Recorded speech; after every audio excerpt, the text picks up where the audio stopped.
Il est 15h et nous sommes à Cordény, un des quartiers de la ville de Bobo-Dioulasso. Des professionnels de médias ainsi que des représentants d'organisations de la société civile se tiennent aux côtés des agents de la Sonabel pour constater une panne survenue il y a quelques heures avant. Un grutier, dans la manutention d'un camion grue, a endommagé un des câbles de la ligne Cordény-Cuya. Sur les lieux, les dégâts sont visibles. Quand le véhicule s'est arrêté seulement, le feu a jailli d'un coup.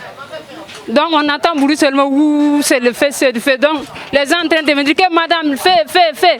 Donc nous tous on a fui. Donc c'est après ça que sous mon hangar là où mon mari travaille, voici mon mari qui travaille à côté.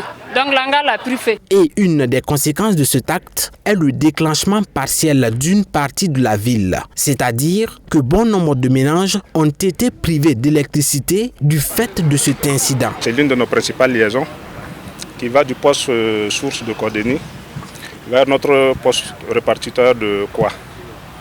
Nous avons environ 30% de notre puissance de Bobo qui transite par cette ligne. Et le défaut était quand même assez violent. Et en temps normal, il n'est pas autorisé que quelqu'un s'installe dans ce couloir-là pour sa propre sécurité.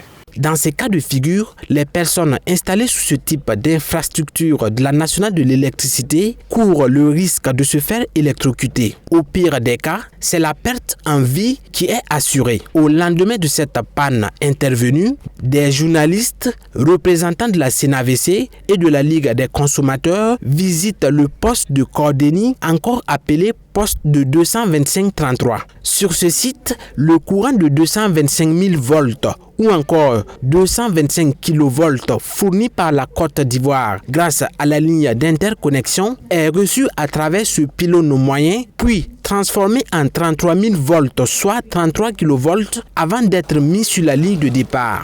Ça veut dire la liaison entre la Côte d'Ivoire et puis nous, ça vient à 225 000. On peut avoir 225 000 chez les clients, c'est un procédé. Donc 225 là, on abaisse la tension de 225 000 là à 33 000 pour venir dans un jeu de bar où on peut faire la répartition.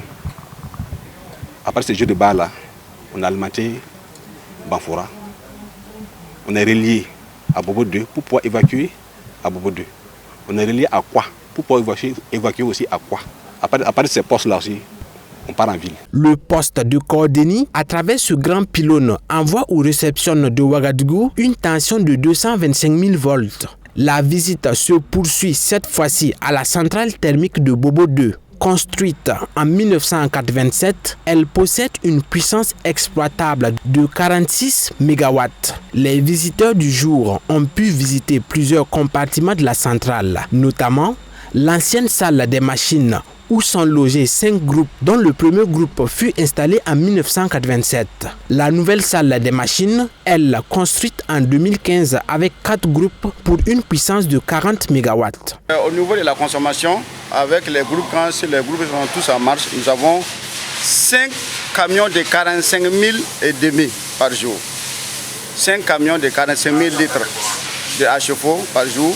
Et en termes de DDO, comme nous n'en consommons pas trop, ça c'est un camion par jour quand tous les 9 groupes sont en marche sans problème.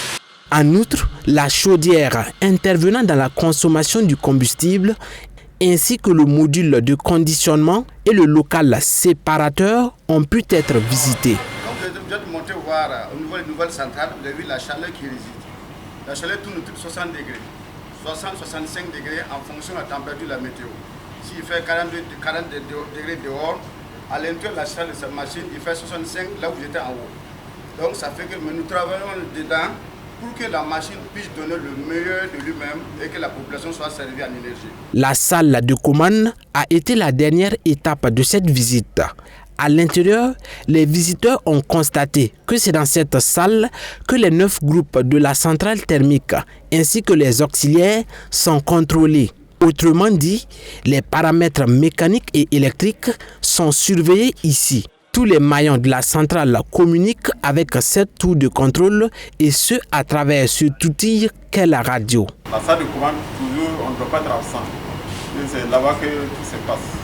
En cas de disjonction aussi, s'il y a une partie de la ville qui est coupée et qu'une partie est alimentée par la salle de commande, on essaie de voir un dispatching. À quel moment il faut le fermer ou s'il faut attendre. Parce que tous les postes ne sont pas au niveau de Bobo 2. peut prioriser ailleurs de fermer ou à Bobo 2. Selon Félix Sawadego, chef du département production thermique des agences commerciales de la Sonabel, la centrale thermique de Bobo 2 joue un important rôle dans la production énergétique. La centrale de Bobo 2, comme vous l'avez visité, elle contribue actuellement à autour de 10% de la demande au niveau national, au niveau du réseau national interconnecté, le RNI.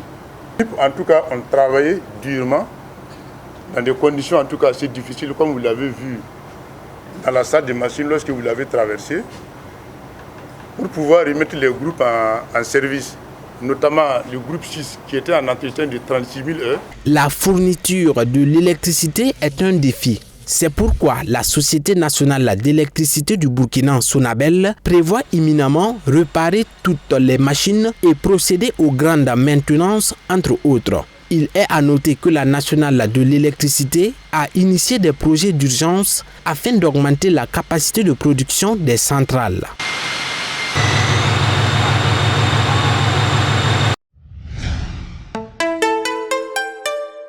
Twi TV, la télé interactive.